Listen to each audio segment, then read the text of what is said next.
খ্রিস্টাব্দে বিজ্ঞানী CV Ramon জন্মগ্রহণ করেন। 1928 খ্রিস্টাব্দের 28শে ফেব্রুয়ারি তিনি তার বিখ্যাত আবিষ্কার ঘোষণা করেন, পরে যেটি রামন এফেক্ট হিসাবে আমাদের কাছে পরিচিত। 1988 খ্রিস্টাব্দে 28শে ফেব্রুয়ারি থেকে ওই বিশেষ দিনটি বিজ্ঞান দিবস হিসাবে আমরা পালন করে আসছি। এখন একটি রবীন্দ্রনাথের পরিবেশ সংক্রান্ত গান পরিবেশন করে আমরা অনুষ্ঠান শুরু করছি।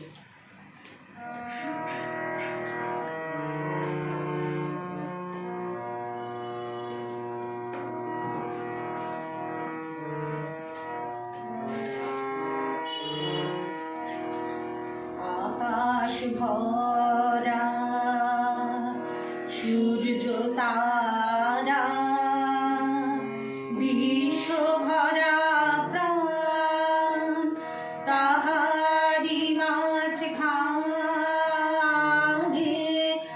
আমি পেয়েছি মোর স্থান বিস্ময়ে, তাই জাগে আমার গান আকাশ ভরা। অসীম কালে যে হিল্লোলে জোয়ার ভাটায় ভুবন দোলে, নারীতে মোর রক্ত ধারায় লেগেছে তার টান বিস্ময়ে, তাই জাগে আমার গান আকাশ ভরা।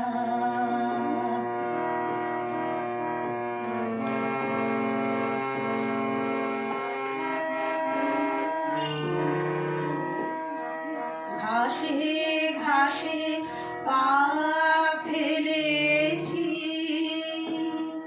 বনের পথে যেতে ফুলের গন্ধে চমক লেগে উঠেছে মন মেতে, ছড়িয়ে আছে আনন্দেরই গান বিস্ময়ে, তাই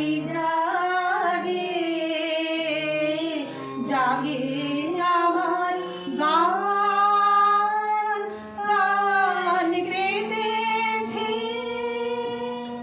চোখ বেঁধেছি ধরার বুকে, প্রাণ ঢেলেছি জানার মাঝে অজানারে,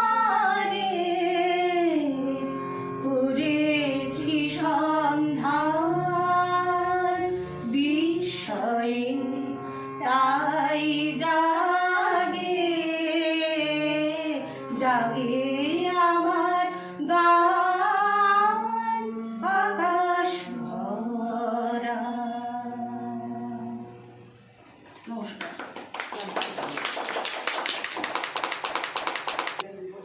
সবাই এখানে বিজ্ঞান দিবস পালন করছি।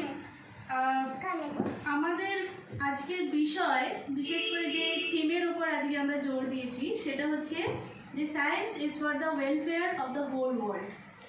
আমাদের পৃথিবী আজকে টেকনোলজি এবং বিজ্ঞান চর্চার দিকে অনেক বেশি এগিয়ে গেছে, কিন্তু সেই এগিয়ে যাওয়াতে আমরা অনেক কিছু জিনিস বা অনেক কিছু মানব সভ্যতাকে হয়তো আরও কিছুটা পিছিয়ে গেছি।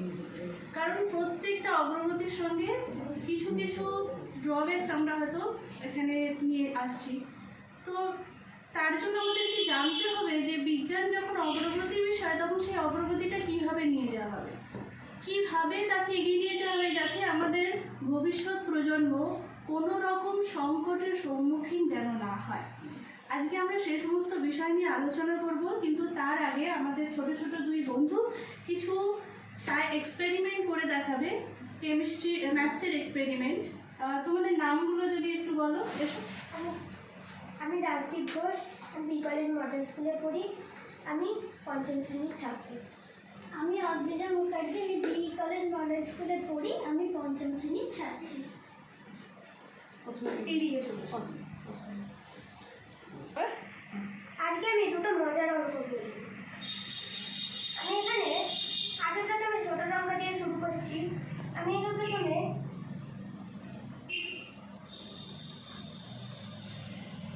32 নিচ্ছি। 32-এর সাথে 11 গুণ করে দেব। তো এর একটা আমি সহজ পদ্ধতি বলে দিচ্ছি।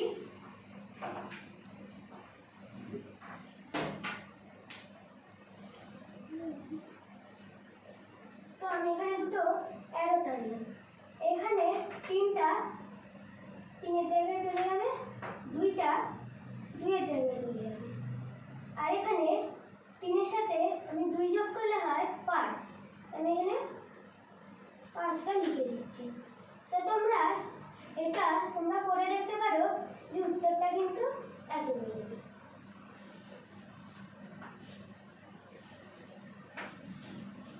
এই সংখ্যাটা বেরোবে। আমি এবার 3টে সংখ্যা নিচ্ছি। আমি নিচ্ছি, ধরো কি বলতে পারো, 320 নিচ্ছি।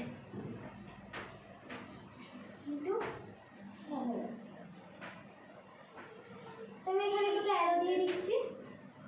এখানে 3-টা 3-এর জায়গায় যাবে, ওটা 0। তাহলে এবার আমি 2-এর সাথে 0 যোগ করবো, তাহলে 2 হয়। এবার 3-এর সাথে 2 যোগ করবো, 5 হয়। আর এখানে 3টাতে 3-এর জায়গায় কোনো কিছু তাহলে উত্তর হবে 5। এবার আমি আরেকটা অঙ্ক করছি।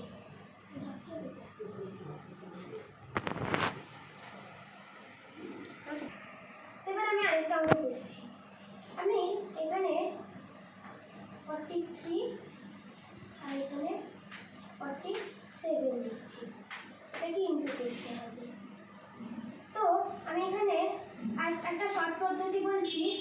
এখানে এককের সংখ্যাটার যোগফল যাতে 10 হয় এবং দশকের সংখ্যাটা একই হয়। এখানে দেখছি আমাদের 7, 8, 9, 10 হচ্ছে। তো আমি এবারে এর সাথে এটাকে গুণ করে দেবো, মানে 7 3 21। আমি এখানে 21 লিখে দিচ্ছি। আর এখানে 4-এর সাথে 1 যোগ করবো 5, 5 4 20। তা আমাদের উত্তর বেরোলো এই সালটা একদম 2021। এবার তোমরা করে নিতে পারো তোমাদের নিয়মে যদি এটা বেরোয়। আমি এটা চাইখানি পাশে একটা করছি। আচ্ছা, আমি করছি 53 আর করছি 47। এইটার জন্য কিন্তু এই নিয়মটা হবে না, কারণ দশকের সংখ্যাটা একই নেই। দশকের সংখ্যাটা একই হতে হবে। তো আমি আরেকটা অঙ্ক বলছি 53 নিচ্ছি আর 57 নিচ্ছি। এখানে দেখো দশকের সংখ্যাটা একই আছে আর এককের সংখ্যার দুটোর যোগফল 10 হচ্ছে।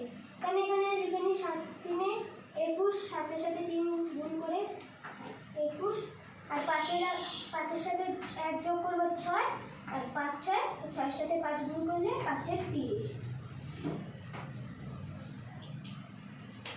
এখানে আছে 3025। তো তোমরা এই অঙ্কটা করে দেখে নিতে পারো। কিন্তু এই সালটা আসছে তখন অনেক দিন। আচ্ছা, তুমি একটা 22 আর 28 করে দেখাও তো বাবা কি হয়। এটা তোমার পদ্ধতি অনুযায়ী যাবে তো? হ্যাঁ।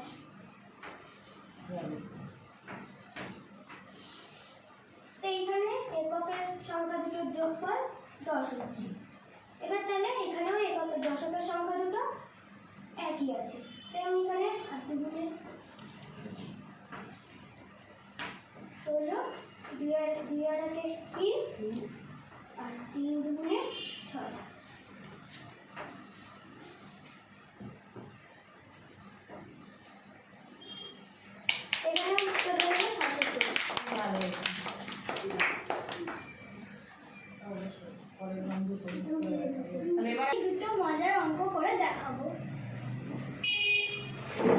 আজকে আমি পুলিশের নামটা করব।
আচ্ছা, প্রথমে এখানে 1 থেকে 19 পর্যন্ত যা যা বিজোড় সংখ্যা আছে আমি এগুলোকে লিখে নিচ্ছি।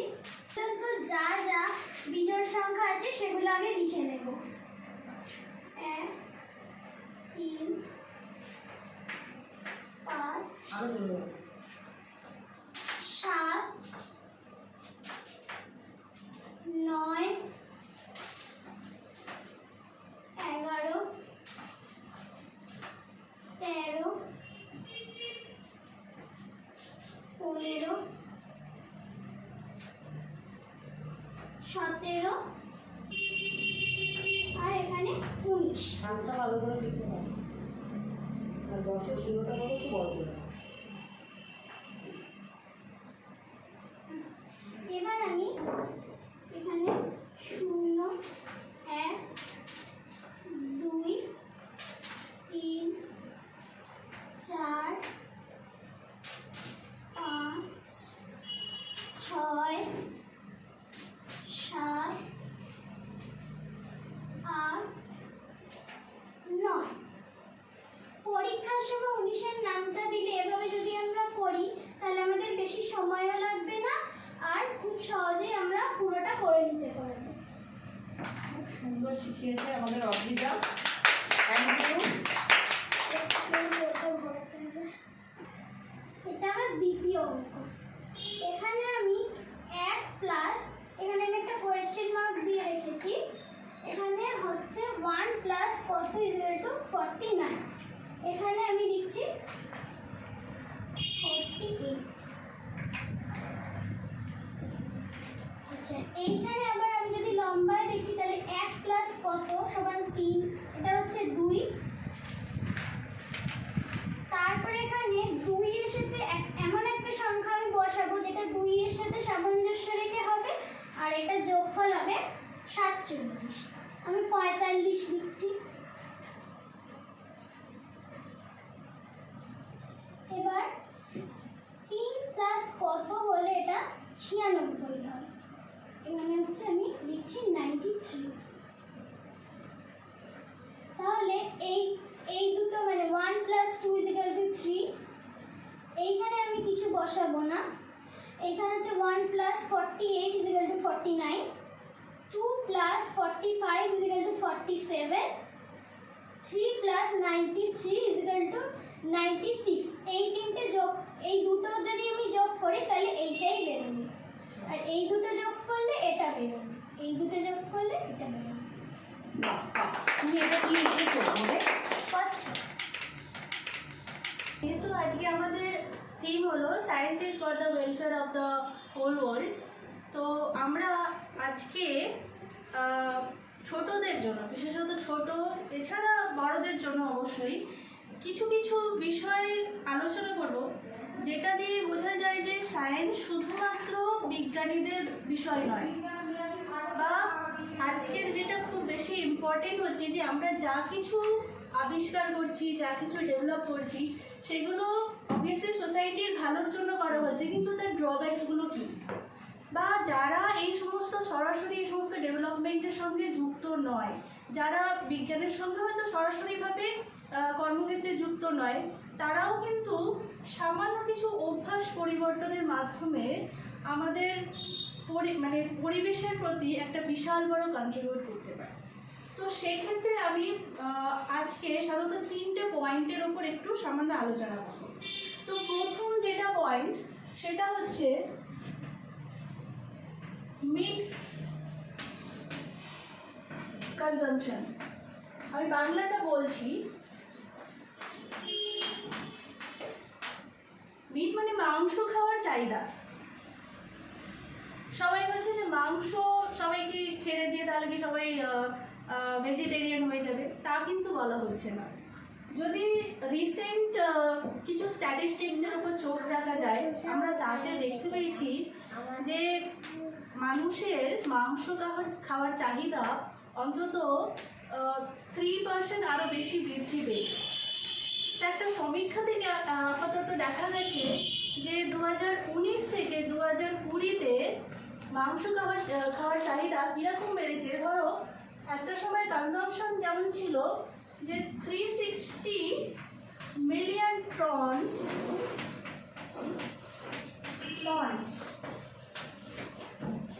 360 লাখ টন মাংসের চাহিদা সারা পৃথিবীতে আছে।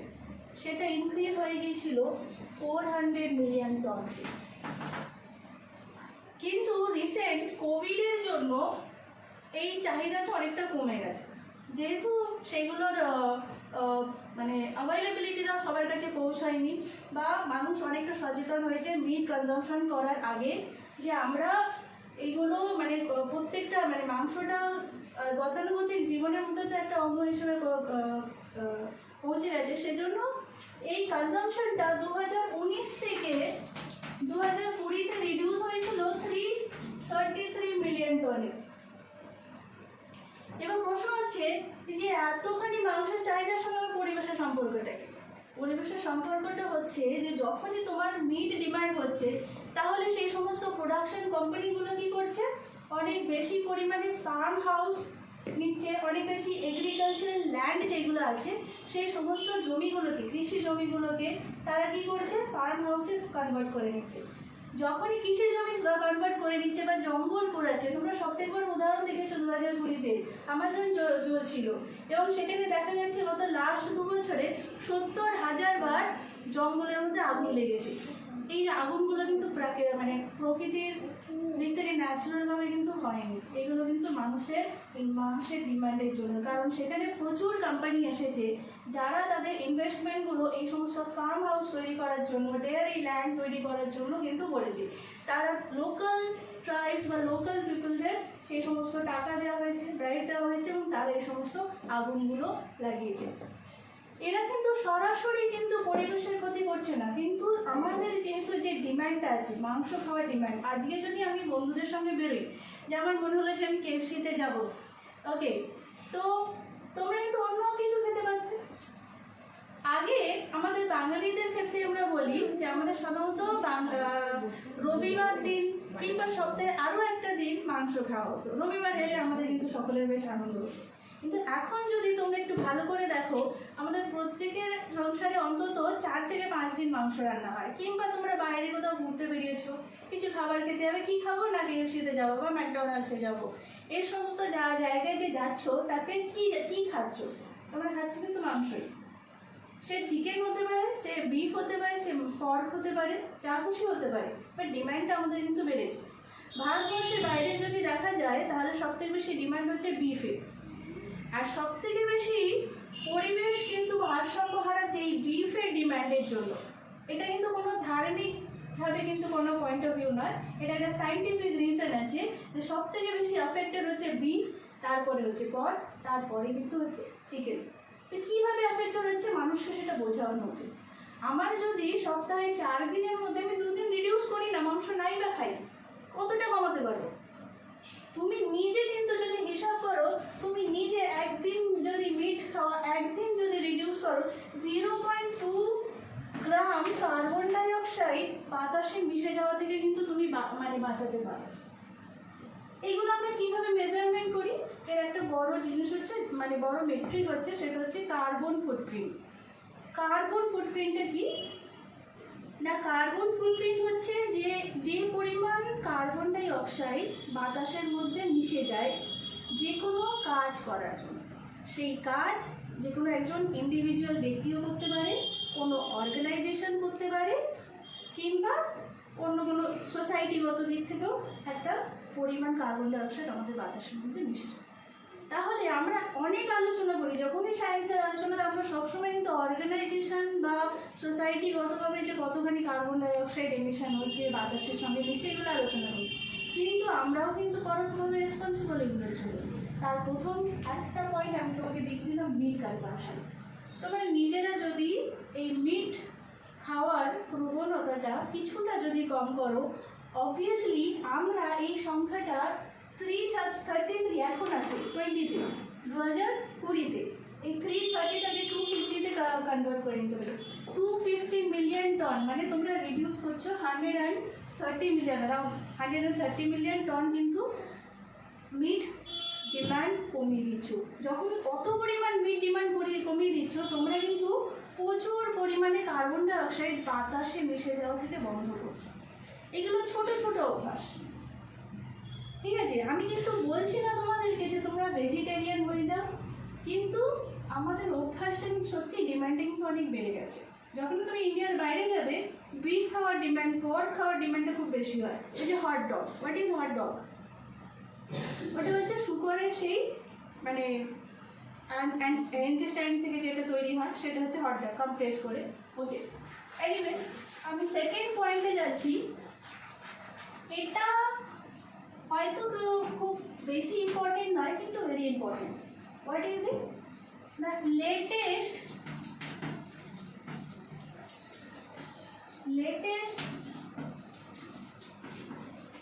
Smart device. Okay, what is latest smart device বলতে আমরা কি বোঝাচ্ছি? আমার কাছে যে ফোনটা আমি ইউজ করি সেটা হচ্ছে MI Go, ঠিক আছে? তো তুমি তোমার বন্ধু গাড়িতে বা আমি আমার বন্ধুদের কাছে দেখলাম যে তারা দেখছে অ্যাপেল আইফোন ইউজ করছে। তোমরা দেখো তোমার বন্ধুদের কাছে একজন এলো, এটা কি সে স্যামসাং গ্যালাক্সি, আরও প্রচুর হাই প্রোফাইল ফোন কিন্তু আমরা দেখছি চারিদিকে। আমার কাছে যখন এটা MI Go, আমার মনে হয় আমি একটা ভালো মোবাইল কিনি।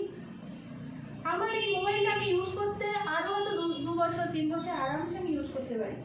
কিন্তু যেহেতু বাজারের মধ্যে নতুন অনেক কিছু মোবাইল চলে এসেছে, অনেক কিছু নতুন ডিভাইস চলে এসেছে, ট্যাব চলে এসেছে, এক্সেট্রা, এরকমভাবে দিনে দিন টেকনোলজি তো অনেক বেশি গ্রো হবে, কিন্তু আমাদের ডিমান্ডটাও সেভাবে আসছে, কারণ আমরা ওইগুলো দেখে খুব বেশিভাবে অভিভূত হয়ে যাচ্ছি। কিন্তু প্রবলেমটা কি? এগুলো তো আমাদের কারেন্ট দিয়ে চলে না, এইগুলো চলে কিন্তু লিথিয়াম ব্যাটারি দিয়ে। এতে যে ব্যাটারিগুলো ইউজ হয় তাতে কিন্তু লিথিয়াম ইউজ হয়। এবার এই লিথিয়াম কোথা থেকে আসে? লিথিয়ামগুলো আসে কিন্তু আমাদের পরিবেশ থেকে। পরিবেশ মানে লিথিয়াম মাইনিং, মানে যেমন কয়লা খোদাই করে বার করা হয়, লিথিয়ামও মাইনিং করা হয়। কিন্তু লিথিয়াম মাইনিংটা কী করে করা হয়, প্রসেসটা আমি ছোটো করে একটু বলি। লিথিয়াম মাইনিং করার জন্য প্রথমে তাকে বিশাল গর্ত খুঁড়তে হয়, এবং সেই গর্তের মধ্যে কয়েক মাস ধরে প্রচুর পরিমাণে জল দেওয়া হয়। সেই জলটা যখন দেওয়া হয় তখন ভূগর্ভস্থ যে লিথিয়াম, ম্যাঙ্গানিজ, বক্সাইড, এই সমস্ত জিনিসগুলো কয়েক মাসের পর কিছু কিছু সল্ট ফর্ম করে। তোমরা কেমিক্যাল রিয়াকশন দেখাবে ওখানের মধ্যে যে সল্টগুলো ফর্ম করছে, সেই ধরনের কিছু লিথিয়াম সল্ট ওখানে তৈরি হয়। সেই সল্টগুলোকে তুলে নিয়ে এসে ইভ্যাপোরেট করে আরও কিছু প্রসেসিং করে ওখান থেকে সামান্য কিছু লিথিয়াম এক্সট্রাক্ট করা হয়। তো লিথিয়াম যদি তোমরা দেখো ভীষণ ক্ষতিকর একটা এলিমেন্ট। এই লিথিয়াম যদি কোনো কারণে আমাদের খাবারের জলে বা যে সমস্ত জীব সমুদ্রের মধ্যে থাকে, সেই সমস্ত সমুদ্র বা নদী বা পুকুর, এই সমস্ত জায়গায় যদি মিশে যায়, তারা কিন্তু সে প্রাণীগুলো মারা যায়। এবং এর বড় একটা উদাহরণ হচ্ছে, সেটা হচ্ছে লিথিয়ামের সবথেকে বড় মার্কেট হচ্ছে চায়না।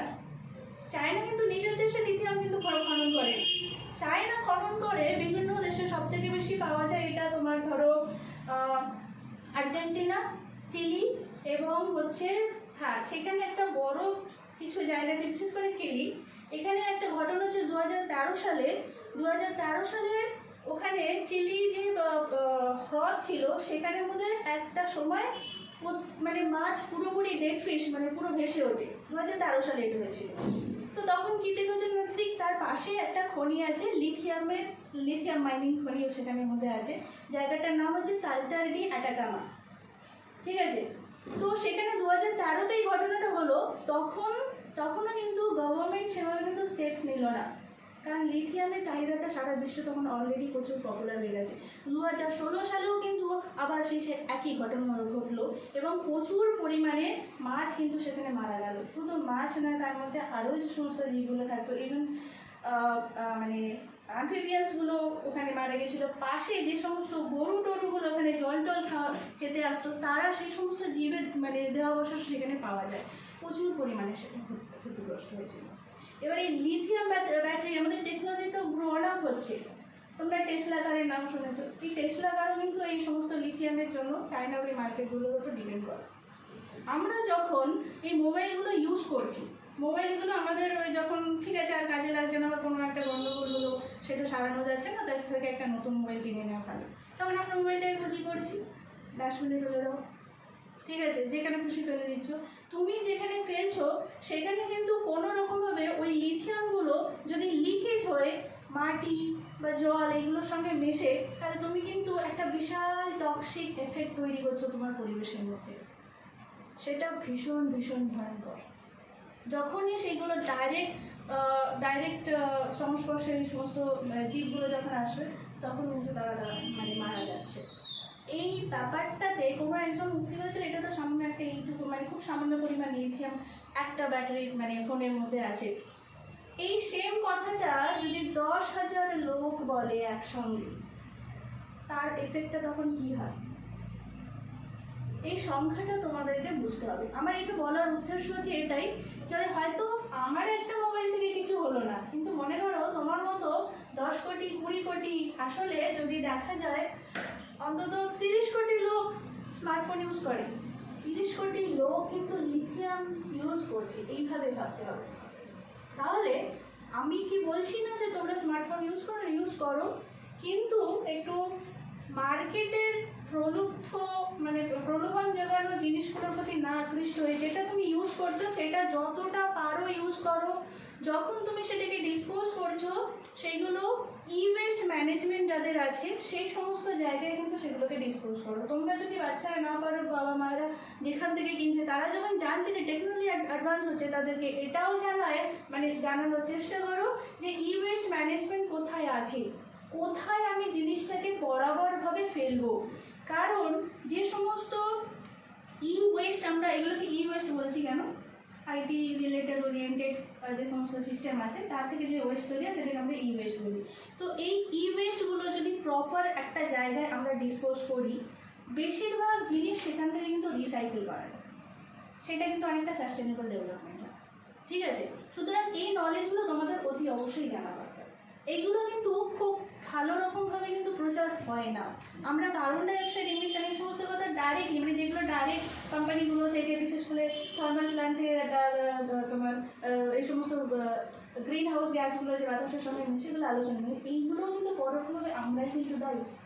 একটা কোম্পানি কিন্তু দায়ী হতে পারে না। কোম্পানির সাহস বা কোম্পানি যে সমস্ত জিনিসগুলো বাজারে আনছে সেটা তখনই সম্ভব যখন আমার ডিমান্ড থাকবে। আর আমি নয়, আমার মতন প্রচুর কোটি কোটি মানুষ পৃথিবীতে আছে।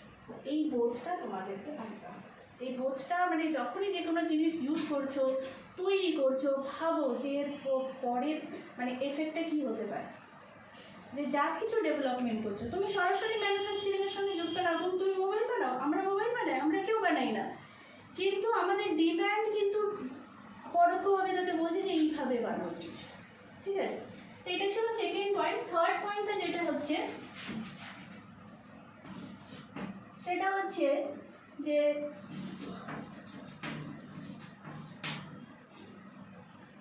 Smart energy waste.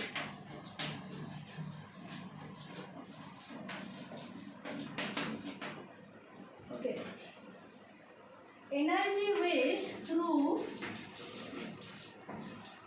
unwanted communication. এটা বাংলাটা তোমায় বলি, আমরা গতানুগতিক জীবনে প্রচুর এনার্জি নষ্ট করছি। কীভাবে এনার্জি নষ্ট করছি? না, আমরা কমিউনিকেশন করি যোগাযোগের মাধ্যমে। আজকে বর্তমান প্রজন্মতে আমাদের যোগাযোগের সবথেকে বড় মাধ্যম হচ্ছে মোবাইল ফোন কিংবা কম্পিউটার কিংবা ল্যাপটপ। এই সমস্ত ডিভাইসের মধ্যে এন নাম্বার অফ অ্যাপ্লিকেশন এসেছে, অ্যাপস বলি আমরা, তাই তো? ফর এক্সাম্পল তোমরা ফেসবুক আর হোয়াটসঅ্যাপ, এনিথিং এলস, আর কিছু? YouTube, exactly. ইউটিউব। এই এতগুলো যে অ্যাপ্লিকেশন তোমরা জানো, তার মানে তোমরা তো কত ছোট, আমরা তো খুব বড় বয়সে এগুলো জানতে পেরেছি।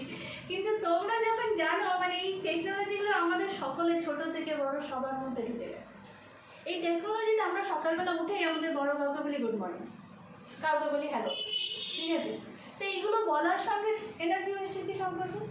সম্পর্কটা হচ্ছে যে আমরা যখনই একটা ডেটা আদান প্রদান করছি, তখন সেই ডেটাটাকে ধরে রাখার তো কোনো সিস্টেম হবে। সেই সিস্টেমটা কি? নেটওয়ার্ক আছে। যে ডিভাইসটা দিয়ে তুমি ইউজ করছো, মানে তোমার মোবাইল ফোন হতে পারে, তোমার ল্যাপটপ হতে পারে, কম্পিউটার হতে পারে, এনিথিং, ঠিক আছে? সেটাকে চালানোর জন্য কিছু পরিমাণ কারেন্ট আমার দরকার হচ্ছে। যে সিস্টেম এগুলো তোমাকে প্রোভাইড করছে, পাওয়ার মানে স্টেশনসগুলো, নেটওয়ার্ক স্টেশনগুলো, তারাও এই সমস্ত সিস্টেমগুলোকে সবসময় অন রাখার জন্য প্রচুর পরিমাণ এনার্জি করছে। শুধু তাই নয়, যখন আমি আমার ডেটার পরিমাণ প্রচুর বাড়িয়ে দিচ্ছি, আমার দরকার হচ্ছে সেই ডেটাগুলো ধরে রাখার একটা জায়গা, যেটাকে আমরা স্টোরেজ বলি। স্টোরেজ হার্ড ডিস্ক হতে পারে, তাই তো? এই স্টোরেজ ডিভাইসগুলো আমাদের ওই সিস্টেমগুলোর ভিতরে আছে। আর যখনই সোশ্যাল মিডিয়ার ব্যাপারটা আসে, তখন এই ইনফরমেশনগুলো একটা সেন্ট্রালাইজ, মানে কোনো একটা পার্টিকুলার জায়গায় ধরে রাখা হয়। কিছু কিছু জায়গা বলতে, যেমন ফেসবুকে তো প্রচুর ইনফরমেশন, কোথায় ধরে রাখবে? তখন ওরা জায়গায় যেগুলো ধরে রাখে সেগুলো এক একটা সার্ভারের মধ্যে থাকে, আর অনেকগুলো সার্ভার নিয়ে তৈরি হয় একটা ডেটা সেন্টার। একটা ডেটা সেন্টার মানে যেখানে দেখবে, তোমরা যদি কখনো ছবি দেখে থাকো, অনেক সময় এখানে নেটেও দেখতে পাবে যে অনেকগুলো র্যাক থাকে, র্যাকের মধ্যে একটা একটা করে সার্ভার লাগানো থাকে, ঠিক আছে? তো সেই সমস্ত সার্ভারগুলো অন করে রাখার জন্য 24 আওয়ার্স কিন্তু পাওয়ার ওখানে সাপ্লাই করা হচ্ছে। এবার 24 আওয়ার্স যখন পাওয়ার সাপ্লাই করা হচ্ছে, সেই পাওয়ার সাপ্লাই করার জন্য একটা ডিভাইস যখন অনেকক্ষণ ধরে, মানে সবসময় চলছে, সেখান থেকে কী তৈরি হয়? হিট তৈরি হয়, তাপ তৈরি হয়। এবার এই তাপটা যখনই তৈরি হয়, ডিভাইসটা কিন্তু নষ্ট হয়ে যাওয়ার চান্সেসটা খুব বেশি থাকে। তোমার মা বলে না যে যদি এই 24 ঘন্টা টিভি চালিয়ে রেখেছিস কেন, একটু তো ঠান্ডা হতে দেয়, কেন বলে? কারণ ওখান থেকে অনেক বেশি মানে তাপ তৈরি হচ্ছে। তো ডেটা সেন্টারে তো কখনো বন্ধ করে রাখা যায় না। তোমাকে কি কখনো বলবে ফেসবুক আজকের জন্য সার্ভারটা দাও, তোমরা 2 দিন পরে কিন্তু ইউজ করো? ওরা কিন্তু বলবে না। যদি এটা বলে, তখন তুমি বলো আমার ফেসবুক দরকার নেই, আমি অন্য কোনো অ্যাপ্লিকেশন ইউজ করবো, ঠিক আছে? তো এই জন্য ওরা কী করছে, সার্ভারগুলোকে 24 আওয়ার্স অন রাখার জন্য, তার সঙ্গে আনুষঙ্গিক জিনিসগুলোকে ঠান্ডা রাখার জন্য প্রচুর সিস্টেম ওর সঙ্গে দিচ্ছে কুলিং করার জন্য, ঠিক আছে? এই কুলিং সিস্টেমে কিন্তু বিশাল প্রচুর পরিমাণে খরচা, প্রচুর পরিমাণে ওখানের মধ্যে এনার্জি কিন্তু অপচয় হয়। ওই কুলিং সিস্টেমটাকে আমার মেনটেন করার জন্য আরও কিছু মনিটরিং সিস্টেম তৈরি করতে হয়। তাহলে দেখতে পাচ্ছ, তোমার একটা হ্যালোকে ধরে রাখার জন্য কতগুলো জিনিস পরের পর যুক্ত আছে। যখন তোমার ডেটা, আমি কোথাও ঘুরতে বেরিয়েছি, একটা ছবি দিলেই সাফিসিয়েন্ট ছিল, তুমি সেখানে কিন্তু 10টা 12টা ছবি দিয়ে দিলে। যখন এই 10টা 12টা ছবি দিয়ে দিচ্ছ, তার মানে তুমি কি করছো? তুমি সেই কোম্পানিকে বলছো যে আমার ডেটাটা তুমি ঠিক করে ধরে রাখো। প্রচুর ইনফরমেশান কিন্তু বাজারে তৈরি হয়েছে, মানে এখনকার জীবনটা হয়ে গেছে ইনফরমেটিভ, নট নলেজ বেসড। আর সব ইনফরমেশান দিয়েছে, নলেজ কোথায় আছে? এতগুলো ইনফরমেশানকে যখন কালেক্ট করো, সেখান থেকে কিছু শেখার মতন জিনিস স্ট্রাকচার তৈরি করো, তখনই তৈরি হয় নলেজ, তাই তো? যাই হোক, তো তোমরা আমাদের এই সমস্ত বদ অভ্যাসগুলোর জন্য আমরা আননেসেসারি যদি একটা ইমেল পাঠাম, তোমাকে ইমেলের চারটা তোমায় বলছি যে ইমেল যখন আমরা একটা পাঠাচ্ছি, তো সেই একটা ইমেলের জন্য একটা স্প্যাম ইমেল মানে হচ্ছে আনওয়ান্টেড কিছু কোম্পানিগুলো থেকে মেলগুলো আসে, সেটার জন্য কার্বন ডাইঅক্সাইড মানে কার্বন ফুটপ্রিন্ট বলতে পারো 0.2 গ্রাম একটা ইমেলের জন্য, স্প্যাম ইমেলের জন্য। যদি তোমরা রেগুলার ইমেল যদি একটা পাঠাও, একটা কাউকে regular email without any attachment, 4 গ্রাম CO2 কিন্তু বাতাসে মিশছে। তার মধ্যে যদি কোনো ছবি বা কোনো ডকুমেন্ট অ্যাটাচ করো সেটা যেতে পারে 8-12 পর্যন্ত, 12-16 গ্রাম CO2 যেতে পারে। এবার আমি CO2 কেন বলছি? আমি CO2 এই কারণে বলছি, এই ইলেকট্রনিক ডিভাইসগুলো থেকে যে তার যে কুপ্রভাব মানে ডিসঅ্যাডভান্টেজ যেগুলো, সেগুলো মাপার জন্য আমি আবার বললাম কার্বন ফুটপ্রিন্টে ধরা হচ্ছে। এই কার্বন কিন্তু ওখান থেকে ওই ডিভাইসগুলোতে কার্বন ডাইঅক্সাইড বেরোয় না, কিন্তু ওই ডিভাইসগুলো রাখার জন্য, ওই ডিভাইসগুলো চালনা করার জন্য তুমি বেশ কিছু পরিমাণ গাছ কাটছো, বেশ কিছু পরিমাণ মানে তোমার ওই সিস্টেমগুলোকে রান করার জন্য কি দরকার হচ্ছে? এনার্জি দরকার হচ্ছে। এই এনার্জি কোথা থেকে আসে? থার্মাল প্ল্যান্ট থেকে আসে। থার্মাল প্ল্যান্টের ফুয়েলগুলো কোথা থেকে পায়? সবাই কি ওই রিনিউয়েবল এনার্জি ইউজ করে? রিনিউয়েবল এনার্জি কেউ ইউজ করে না, মানে খুব কম করে। রিসেন্টলি কিছুটা ডেভেলপমেন্ট হয়েছে, কিন্তু এখনো পর্যন্ত রিনিউয়েবল এনার্জি কিন্তু 100% ডেটা সেন্টারে ইউজ হয় না। হার্ডলি 4%, 96% কিন্তু এখনো সেই ফসিল ফুয়েল থেকে ইউজ করছে। যখনই ফসিল ফুয়েল আমরা ইউজ করছি মানে পরোক্ষভাবে তুমি কিন্তু এই পরিমাণ কার্বন ডাইঅক্সাইড জেনারেট করছো, এমিট করছো বাতাসে। আর তুমি মনে করছো আমি একটা গাছ বসিয়ে দিলাম, কিন্তু একটা গাছ বসালেও যে পরিমাণ অক্সিজেন তুমি পাবে বা যে পরিমাণ কার্বন ডাইঅক্সাইড সেটা শুষে নেবে, গাছটা বড় হতে টাইম লাগবে। এতে কি হচ্ছে, যে সময়টা লাগবে তার থেকে বেশি তো তোমার কার্বন ডাইঅক্সাইড পরিবেশে মিশিয়ে যাওয়ার রেটটা তো তারও বেশি হয়ে যাচ্ছে। তাহলে এইগুলো আমরা কী করে শোধরাতে পারবো? আমার যদি খুব প্রয়োজন হয়, আমিও একজন IT স্পেশালিস্ট, তা আমার যদি খুব প্রয়োজন হয় আমি খুব প্রয়োজনের কিছু মেল পাঠাই। আমার কাছে যদি খুব প্রয়োজন হয় আমি তখন তাকে থ্যাংক ইউ বলি, আদারওয়াইজ আমি সকালবেলা উঠে গুড মর্নিং গুড আফটারনুন এগুলো বলি না। এই ছোট্ট একটা জিনিস অভ্যাস চেঞ্জ করো। তুমি কোথাও যাচ্ছ, ঘুরতে যাচ্ছ, ফেসবুকে ছবি দেবো, সবাই দেখবে, একটা ছবি দাও না, তোমার 10টা ছবি দেওয়ার কি দরকার আছে? তোমার যদি মনে হয় দেবে, বাট তুমি যদি পরিবেশের প্রতি সচেতন হও, তুমি ভাবছো কোম্পানিগুলো এত, তুমি বলছো এই সমস্ত ফেসবুক, টুইটার, একটা টুইটারের জন্য সেম 0.2 গ্রাম হচ্ছে কার্বন ডাইঅক্সাইড বাতাসের মধ্যে মিশছে, তুমি তাদেরকে কিন্তু ব্লেম করছো না। অ্যাকচুয়ালি আমরাই এগুলো করছি। আমাদের অভ্যাসগুলোই কিন্তু আমার এই সমস্ত মানে রিসার্চগুলোকে আরও বেশিভাবে মোটিভেট করছে। আমাদের ডিমান্ড, আজকে আমরা 3G নেটওয়ার্ক ব্যান্ডউইথ যেটা 3Gতে স্যাটিসফাইড ছিলাম না, কিন্তু বাস্তব কথা কিন্তু পুরো ভারতবর্ষ যদি যতগুলো টাওয়ার সিস্টেম দেখা যায় তার পুরোটা কিন্তু এখনো 3G ইমপ্লিমেন্টেড হয়নি, বাট ওরা ডিক্লেয়ার করেছে যে আমরা 5G আনছি বা আমরা 4G এখন আছে এরকম বলছে, কিন্তু বাস্তব কথা সেটা নয়। যদি তোমরা কোম্পানির টেকনিশিয়ান পার্সনগুলোদের সঙ্গে কথা হলো, তাদের মধ্যে একজন আমাকে বলেছিল যে এখনো মতো 2G সব জায়গায় আছে, 3G আসেনি, 5G কিছু কী করে ডিক্লেয়ার করে না। তাহলে আমার মানে বক্তব্য বা বলার উদ্দেশ্য যে এই তিনখানা পয়েন্টের সঙ্গে কিন্তু একজন ইন্ডিভিজুয়াল, একজন সাধারণ মানুষ, ছোট বড় সকলেই কিন্তু এগুলোর সঙ্গে যুক্ত। সামান্য একটু অভ্যাস চেঞ্জ করার মাধ্যমে কিন্তু আমরা পরিবেশের সমতা অনেকটা বজায় রাখি। আমাদের অভ্যাসই কিন্তু আমাদের বিজ্ঞানটা কোন দিকে মোটিভেট হবে তার উপর ডিপেন্ড করছে।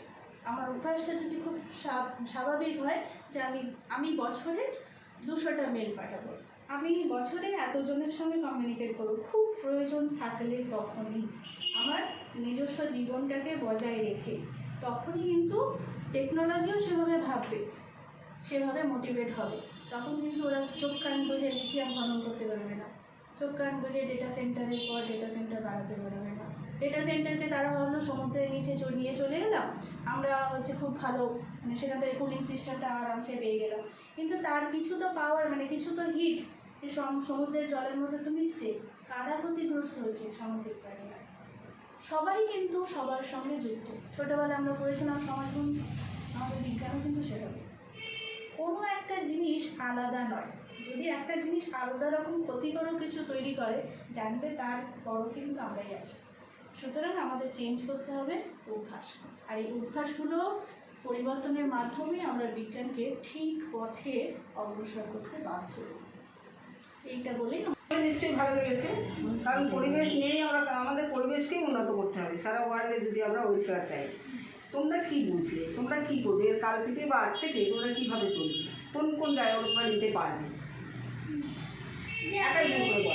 আমরা যে সপ্তাহে যে আমরা এখন যে 4 দিন মাংস খাচ্ছি সেটার জায়গায় আমরা 1 দিন করে দেবো। তারপরে ফোনের বেশি ইউজ করবো না, হোয়াটসঅ্যাপ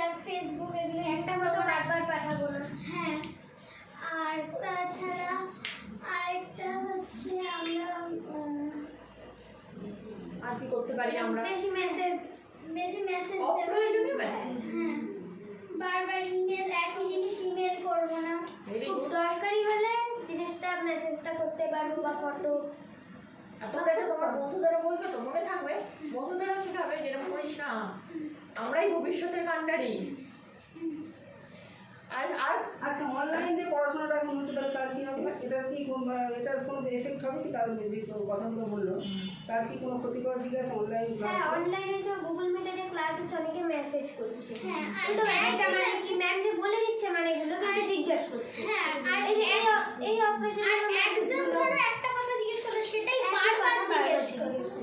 এটা কমানো করলে হ্যাঁ, আর সাথে কি হচ্ছে, ফোনে এত এনার্জিটা খরচ হয়ে যাচ্ছে, ফোন গরম হয়ে যাচ্ছে।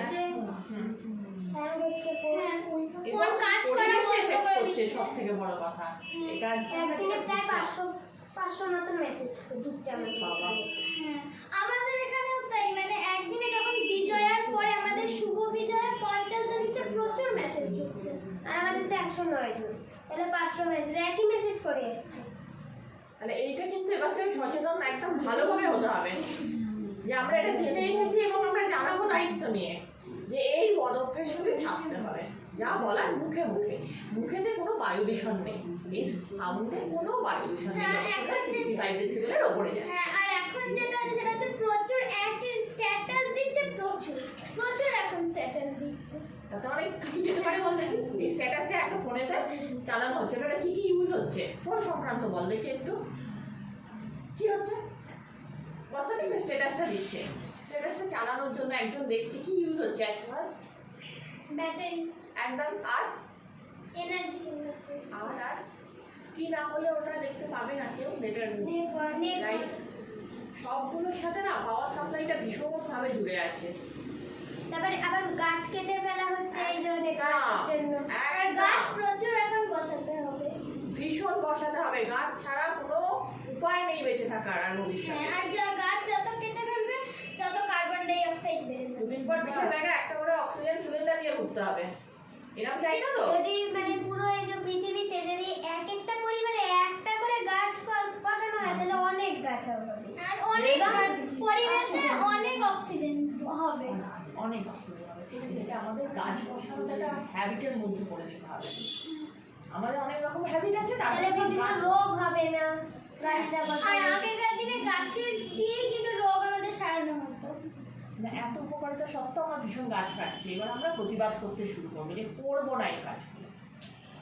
ঠিক আছে, তাহলে চক রাস্তায় আবার আমরা ফিরে যাই। মোবাইলে স্মার্টফোন আর বিতর্কিত মন্তব্য করবো না, স্মার্টফোনের এত দরকার নেই। প্রত্যেকের হাতে একটা করে স্মার্টফোন দিলে তারা অনলাইনে পড়াশোনা করবে, এটা কিন্তু আমরা চাইছি না। আমরা চাই স্কুল হোক, ক্লাসরুম। ঠিক আছে, বা প্রত্যেকের বক্তব্য খুব ভালো লেগেছে আমাদের। এবার একটু কেমিস্ট্রি বা ফিজিক্সের একটু এক্সপেরিমেন্ট হবে, তারপর আমাদের একটু বাচ্চার একটু গল্প বলা আছে। এখন আমরা শুরু করবো কেমিস্ট্রির এক্সপেরিমেন্ট। আমি কিছু কেমিস্ট্রির মজাদার এক্সপেরিমেন্ট করে দেখাচ্ছি। আচ্ছা, এখানে বিকারটিতে জল নেওয়া আছে, তো আমি মোমবাতিটি জ্বালাচ্ছি, দেখলাম মোমবাতিটি জ্বলার কথা, জ্বলেও গেল। এবার আমি এতে একটা ম্যাজিক সলিড মেশাবো, দেখা যাক কী হয়।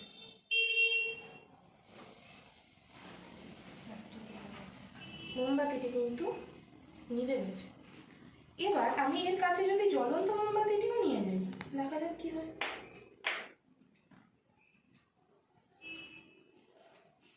মোমবাতিটি কিন্তু নিভে না।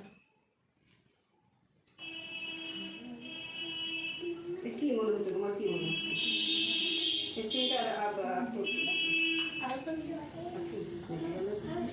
আচ্ছা, এক্সপেরিমেন্টটা দেখাচ্ছি। আচ্ছা, এখানে একটি বিকারে জল নেওয়া আছে, তা আমি মোমবাতি দিয়ে ভেতরের মোমবাতিটাকে জ্বালাবার চেষ্টা করলাম, মোমবাতি জ্বললো। কিন্তু এবার আমি এতে একটা ম্যাজিক সলিড মেশাচ্ছি, দেখা যাক কী হয়। মোমবাতিটি কিন্তু নিভে গেল। তো আমি এটিকে আবার জ্বালাবার চেষ্টা করি, এটাও তো নিভে গেল। দেখা যাক, কাছে আসা মাত্রই নিভে যাচ্ছে। আসলে এই ম্যাজিক সলিডটি কিছুই নয়, আমি এটা মিশিয়েছিলাম ইনো। তাতে কি হয়েছে, বুদবুদ করে যে গ্যাসটা হচ্ছে সেটি কার্বন ডাই অক্সাইড, আর আমরা জানি কার্বন ডাই অক্সাইড আগুন নিভিয়ে দেয়, তাই এটি মোমবাতিটি নিভে গেছে এবং যে মোমবাতিটি দিয়ে আমি জ্বালাবার চেষ্টা করছিলাম সেটিও নিভে গেছে। আচ্ছা, বাহ, খুব ভালো। দ্বিতীয় এক্সপেরিমেন্ট, এটি একটি ম্যাগনেসিয়াম ওয়্যার। এটিকে প্রথমে আমি স্পিরিট ল্যাম্পে ধরব।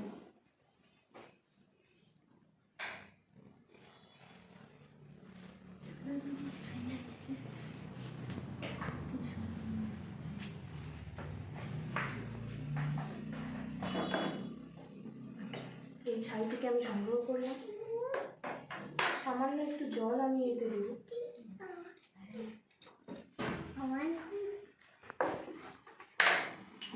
ফুলগুলো এসে পড়ে দেখো। আঙুলগুলো সব।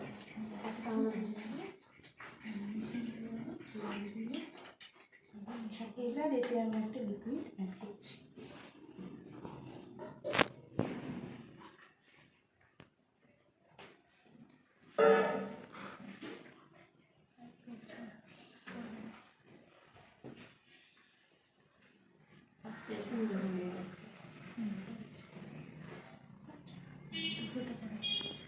করার পরে কালারটা দেখুন আস্তে আস্তে কিন্তু চেঞ্জ হয়ে গেছে, এটি হয়ে গেছে এখন গোলাপি বর্ণ। তা এখানে কি হলো, আমি স্পিরিট ল্যাম্পে বার্ন করেছিলাম হচ্ছে ম্যাগনেসিয়াম ওয়্যার। ম্যাগনেসিয়াম ওয়্যারটা যখন আমি এতে ডিজলভ করলাম জলের মধ্যে, এবং তার মধ্যে আমি দিয়েছি ফেনপথ্যালিন। যেহেতু জলের মধ্যে ডিজলভ করেছি তাই ম্যাগনেসিয়াম হাইড্রক্সাইড হয়ে গেছে, এবং আমরা জানি ক্ষার ফেনপথ্যালিনের সংস্পর্শে গোলাপি বর্ণ ধারণ করে, তাই এটি গোলাপি বর্ণ এসে গেছে। এর সামনে জ্বলন্ত অবস্থায় নিয়ে যাচ্ছে, দেখা গেল ধূপকাঠিটি জ্বলছে। এবার দেখা যাক একটি মোমবাতির তলায় নিয়ে এলে এটি কী।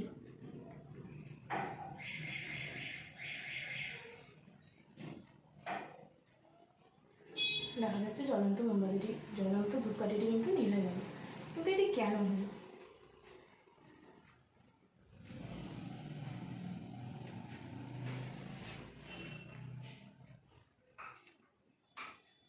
দেখা গেল কিন্তু জ্বলন্ত ধূপকাঠিটি নিভে গেছে।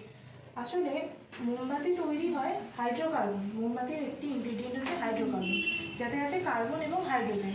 তো এই কার্বনটা কী করছে, বাতাসের অক্সিজেনের সাথে রিয়াক্ট করে কার্বন ডাই অক্সাইড তৈরি করেছে, এবং কার্বন ডাই অক্সাইড এই জ্বলন্ত ধূপকাঠিটিকে নিভিয়ে দিল। এখানে কিছু পরিমাণ জলীয় বাষ্পও তৈরি হচ্ছে, কিন্তু সেটিকে এই মুহূর্তে দেখানো সম্ভব নয়, তাই আমরা কার্বন ডাই অক্সাইডটি দেখাবো। সুন্দর হয়েছে। একটি পাখি রাখা আছে। আচ্ছা, তুমি চেষ্টা করো তো পাখিটিকে কোনোভাবে দাঁড় করাবো, কারণ পাখিটির কোনো পা নেই। চেষ্টা করো।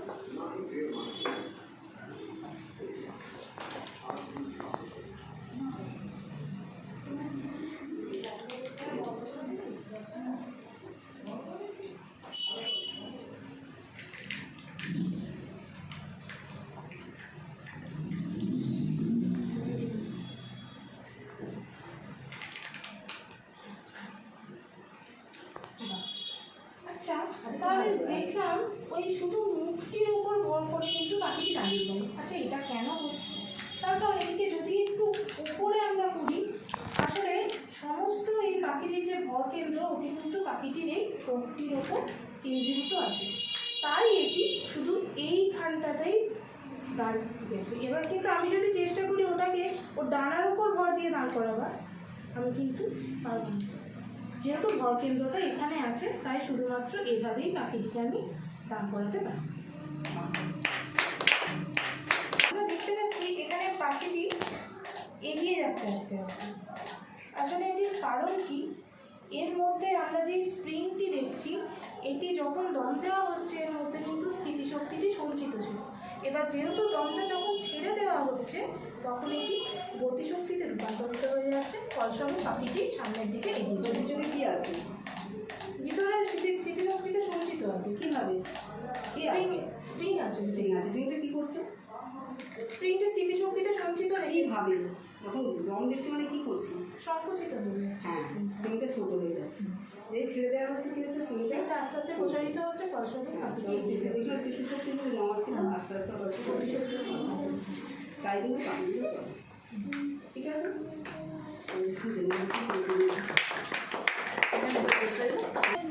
তাহলে কি এটা কি আমি কি বলবো? লাইন কত রকমের হতে পারে? লেখা, তাই না? লেখা লেখা কত রকমের হতে পারে? সরলরেখা, বক্ররেখা, তাহলে এটা কি রেখা? সরলরেখা। সরলরেখা। আচ্ছা, আমি এবার আমার বক্তব্য হচ্ছে এই লাইনটা হাত না দিয়ে কোনোভাবে না মুছেও লাইনটাকে ছোটো করে দিতে হবে। তুমি মুছতে পারবে না, হাত দিতে পারবে না, তুমি কীভাবে এই লাইনটাকে ছোটো করবে? ওই লাইনটাকে কোনো বললো কাজ না আমি করে একটা স্কেলে আর না দেখে দেখা চলে আয়। গেলে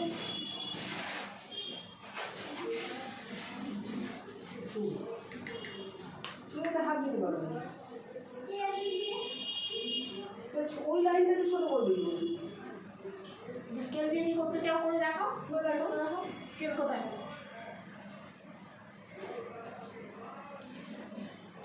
দেখো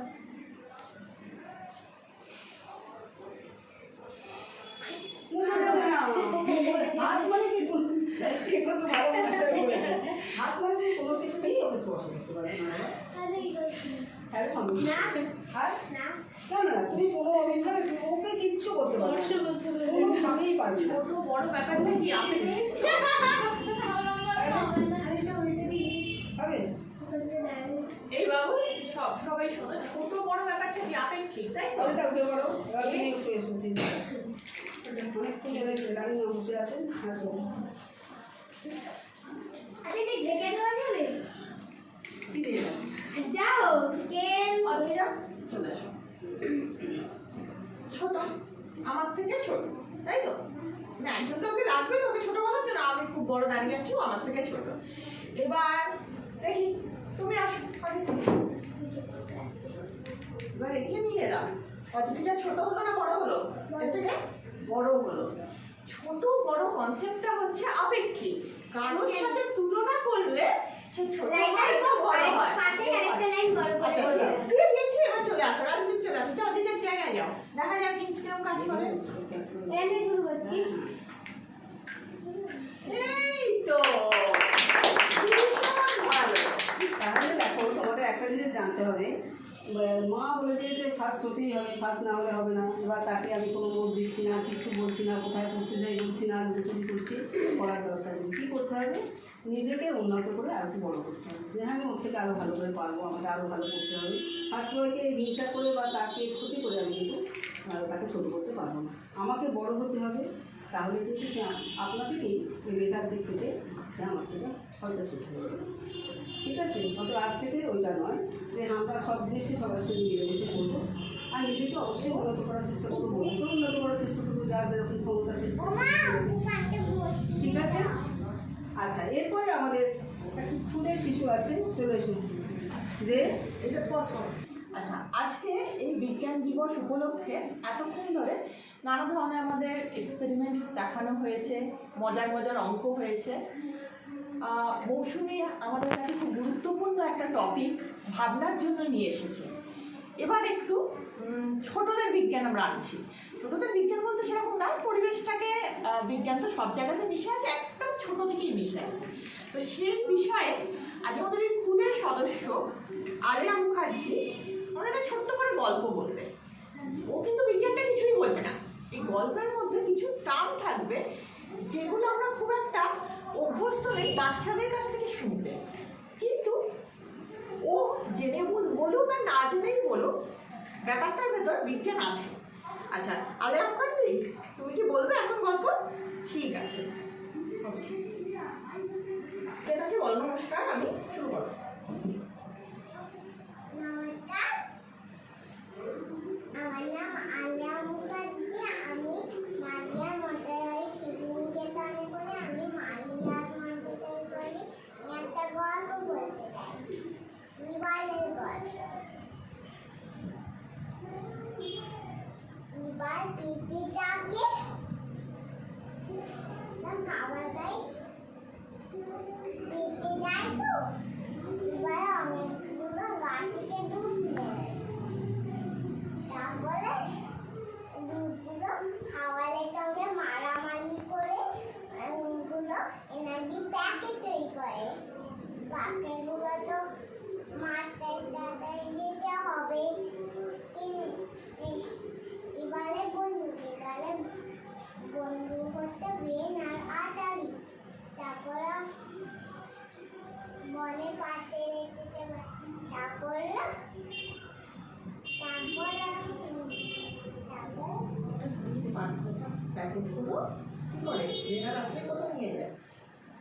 মাথাটাকে দিয়ে মাথায় বুকে নাকে মুখে হাতে পায়ে পায়ে দিয়ে দিয়ে তারপর আমরা বড় হয়ে যাই।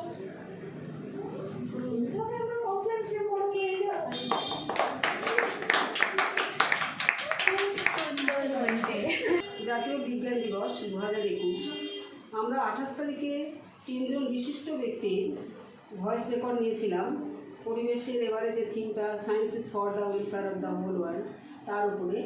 3 জন ছিলেন একজন বিআইটিএমের মানে বিড়লা ইন্ডাস্ট্রিয়াল অ্যান্ড টেকনোলজিক্যাল মিউজিয়ামের অবসরপ্রাপ্ত ডিরেক্টর শ্রী সমর কুমার বাগচি মহাশয়, ওই একই ইনস্টিটিউটের একজন অবসরপ্রাপ্ত বিজ্ঞানী শ্রী সন্তোষ কুমার মিত্র মহাশয় এবং ভেরিয়েবল এনার্জি সাইক্লোট্রন সেন্টারের অবসরপ্রাপ্ত বিজ্ঞানী ডক্টর বিধান কুমার ভৌমিক মহাশয়। আমি অনুরোধ করব ওই ভিডিওটি আমাদের ইউটিউব চ্যানেলে বা ফেসবুকেও আছে সেটা শোনার জন্য। ভীষণ ভালো একটা ভিডিও, খুবই ইনফরমেটিভ। কীভাবে আমরা পরিবেশকে রক্ষা করব, তার জন্য আমাদের কী করতে হবে বাবা মাদের, শিক্ষক শিক্ষিকাদের এবং ছাত্রছাত্রীদের। আর আজকে আমরা যেটা করলাম সেটা এই ভিডিওর মধ্যেই পাওয়া যাচ্ছে। আমি খুব গর্বিত অনুভব করছি। আমার এখানে যে যারা আছে, যেগুলো বড় মৌসুমী, অরিতা, এখানে শ্রেয়া, রোহিণী মুখোপাধ্যায়, এরা হচ্ছে আমার ছাত্রী। আমার খুব ভালো লাগছে যে এরা পরিবেশ নিয়ে এতখানি ভাবছে, এতখানি চিন্তা করছে। তাই আমাদের আশান্বিত হওয়াই উচিত যে আমরা পরিবেশকে রক্ষা করতে পারবো। এবং এদের বাচ্চারা এখানে আছে, ছোটো ছোটো ছেলে মেয়ে অনেক আছে, আমরা দেখতে পেলাম। তারা আজ থেকে কিন্তু আমরা চেষ্টা করবো যে পরিবেশটাকে যাতে আমরা সবাই মিলে কিছুটা হলেও ভালো দিকে নিয়ে যেতে পারি। অনেক ধন্যবাদ তোমাদের সবাইকে। অতএব আজকের অনুষ্ঠান আমরা এখানেই শেষ করছি। নমস্কার, আমরা আজকে ধন ধন্য পুষ্পে ভরা গানটা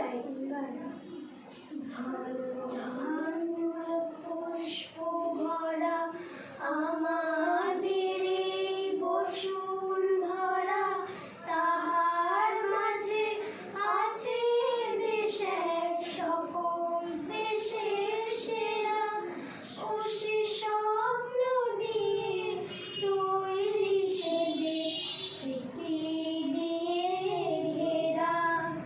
এমন দেশটি কোথাও খুঁজে পাবে না গো তুমি, ও সে সকল দেশের রানী সেজে আমার জন্মভূমি, সেজে আমার জন্মভূমি, সেজে আমার জন্মভূমি। গাছ দিয়ে এই গাছগুলোকে বাঁচিয়ে রাখতে হবে, কিন্তু নিজ দায়িত্বে জল দিতে হবে, রোদ্দুরে রাখতে হবে। সব থেকে কনিষ্ঠ সদস্য অদিত্রী, চলে আসো। আর গাছের একটা করে নাম দিতে হবে নিজের হ্যাঁ, পছন্দ মতো। নিজের পছন্দ থেকে একটু থ্যাংক ইউ বলো, আরে, থ্যাংক ইউ বলো। Thank you. এবার আসবে আলিয়া মুখার্জি, চলে আসো। গাছে কিন্তু জল দিতে হবে। আমার গাছ, এটা আমার গাছ। তুমি বলো। অদ্রিজা, ভালো করে বাঁচিয়ে রাখবে, 1 মাস পর আমরা রিটার্ন দেবো। হ্যাঁ, রাজদীপ, এসো বাবা। উঠে দিবে। বাঁচিয়ে রাখাটা ভীষণ দায়িত্ব। Thank you. আর নাম দিলে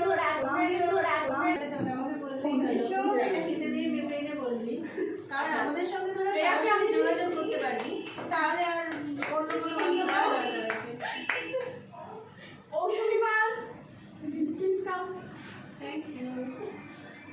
আচ্ছা, দিদিমণির হাতে আমি এটা তুলে দিই। তুমি আসুন please। সবাই হয়ে আমি নিয়ে নিচ্ছি আমার বাড়ি। একদম ঠিক আছে। আচ্ছা, এটাকে আমি নিয়ে যাব। আমার গাছের নাম আমি দিয়ে দিলাম বৈশাখী। বৈশাখ মাসে আমাদের গাছের ছায়া খুব দরকার পড়ে। তোমরা তোমাদের প্রত্যেকের আমার গাছের নাম বৈশাখী। আমি 1 মাস পরে বলে দেবো আমার বৈশাখী কতখানি বড় হয়েছে। খাতায় লিখে খাতায় লিখে। আমরা কিন্তু ছবি পোস্ট করবো না, এটা একটা। হ্যাঁ, এবং আমরা যতটা চেষ্টা করবো যোগাযোগ করো, এইভাবেই একে অপরের সঙ্গে দেখা করে, কারণ আমরা সবাই কাছাকাছি থাকি, সুতরাং অন্য কোনো মাধ্যমের প্রয়োজন নেই। আমরা আবার ভিডিও এবং আজকের ভিডিওটা আরেকটি ব্যাপার বলার হচ্ছে, এই ভিডিওটা আমরা ইউটিউবে আপলোড করব। আমরা বিভিন্ন অন্য কোনো অ্যাপ্লিকেশন অ্যাপের মধ্যে এই জিনিসটা শেয়ার করব, কিন্তু আমরা সেখানে লিঙ্কটা শেয়ার করব। আমরা ভিডিওটা মানে বিভিন্ন জায়গায় কপি করে আর আপলোড করব না, যাতে এটা একটা জায়গাতেই স্টোরেজ হবে এবং আননেসেসারি অন্য কোনো অ্যাপ্লিকেশনের স্টোরেজটা এটা নেবে না, জাস্ট লিঙ্কটা আমরা শেয়ার করে দেবো। এটাও বলতে পারে এক ধরনের পদ্ধতি যেভাবে আমরা মানে স্টোরেজটাকে কমাতে পারি।